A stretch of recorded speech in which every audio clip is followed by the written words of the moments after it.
Bienvenue dans une nouvelle routine de l'esprit. Cette semaine, on va parler du syndrome de l'imposteur.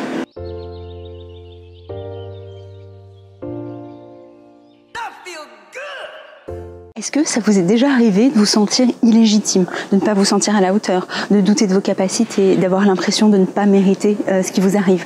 Si c'est le cas, vous avez peut-être déjà vécu ce qu'on appelle le syndrome de l'imposteur. C'est deux psychologues américaines, Pauline Roscoe et Suzanne Imes, qui ont mis en lumière ce phénomène en 1978.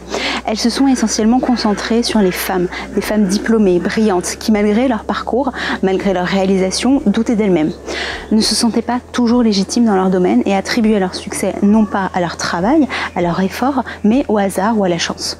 Les femmes pensaient qu'on les surestimait et qu'à tout moment, quelqu'un pouvait les démasquer et découvrir qu'elles n'étaient pas si compétentes que ça. Les premières recherches se sont principalement intéressées aux femmes, mais il faut savoir que le syndrome de l'imposteur peut affecter n'importe qui, quel que soit son statut social, son niveau de compétence ou son degré d'expertise. On observe le syndrome de l'imposteur dans la vie professionnelle chez les étudiants, des salariés, des chefs d'entreprise, mais aussi dans la vie personnelle avec ses amis, dans son couple ou encore ses enfants. D'après une étude publiée dans une revue scientifique, 70% des gens, des hommes et des femmes, auraient déjà été touchés par ce syndrome-là au moins une fois dans leur vie. Donc loin d'être un phénomène isolé, vécu par quelques personnes, le syndrome de l'imposteur est finalement assez répandu. On le constate surtout lors des phases de transition, comme par exemple en reconversion professionnelle, quand on rencontre des nouvelles responsabilités, lorsqu'on passe un examen, on a envie de réussir, le niveau d'incertitude et la pression sont plus élevés et on peut avoir peur de ne pas être à la hauteur des attentes et échouer.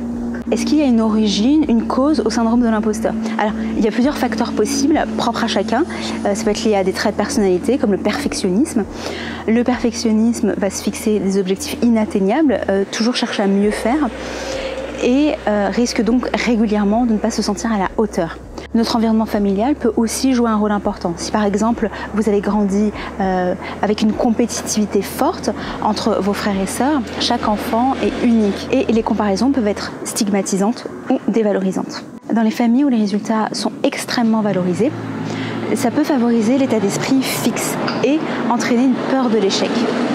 Une étude a également suggéré que les personnes issues de familles avec des conflits élevés et des faibles niveaux de soutien ont un risque plus élevé de souffrir du syndrome de l'imposteur. Et puis il y a aussi des facteurs extérieurs qui peuvent entrer en compte, comme le contexte social, la discrimination, qui peut impacter la confiance en soi, ou encore l'environnement. Si par exemple vous êtes en minorité, si par exemple vous êtes la seule femme dans un environnement majoritairement masculin, ou si vous êtes autodidacte sans diplôme alors que vos collègues sont tous diplômés, le syndrome de l'imposteur, c'est ni une maladie ni une pathologie, c'est plutôt un état psychologique qui affecte notre bien-être et peut nous freiner dans nos ambitions et nos objectifs. On peut par exemple s'empêcher de postuler à certains postes alors qu'on a objectivement toutes les compétences pour le faire. On peut ne pas oser demander une augmentation, on peut mettre en place des techniques d'auto-sabotage, par exemple saboter une relation parce qu'on estime que la personne avec qui on est trop bien pour nous et qu'elle va finir par s'en apercevoir. Le syndrome de l'imposteur, il peut être ponctuel ou s'installer dans la durée. Et dans ce cas-là, pour rompre le cercle vicieux, n'hésitez pas à faire appel à un professionnel. Pour cette nouvelle routine, pour éviter le syndrome de l'imposteur, vous pouvez premièrement prendre conscience de votre dialogue intérieur. Chaque fois que vous avez une pensée négative au sujet de votre capacité ou de vos compétences et que vous vous demandez si vous êtes compétent ou légitime, faites une pause et demandez-vous si cette pensée est factuelle et objective. Et essayez progressivement de remplacer un discours intérieur négatif par un discours intérieur positif.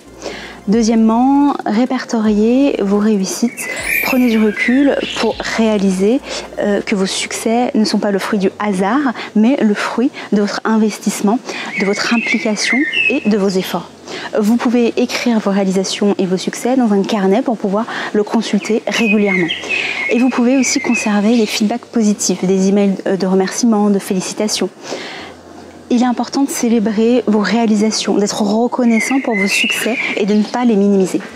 Et enfin, évitez de vous comparer aux autres. On est tous uniques, avec des parcours différents, avec une personnalité différente, avec des qualités, des défauts qui nous sont propres.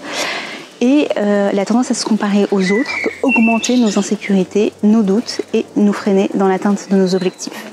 Et je vous recommande également de mettre en place les routines dédiées à l'estime de soi et l'état d'esprit de croissance. Je vous remercie d'avoir regardé cette nouvelle vidéo. On se retrouve très prochainement pour une nouvelle routine. D'ici là, très bonne journée et à bientôt.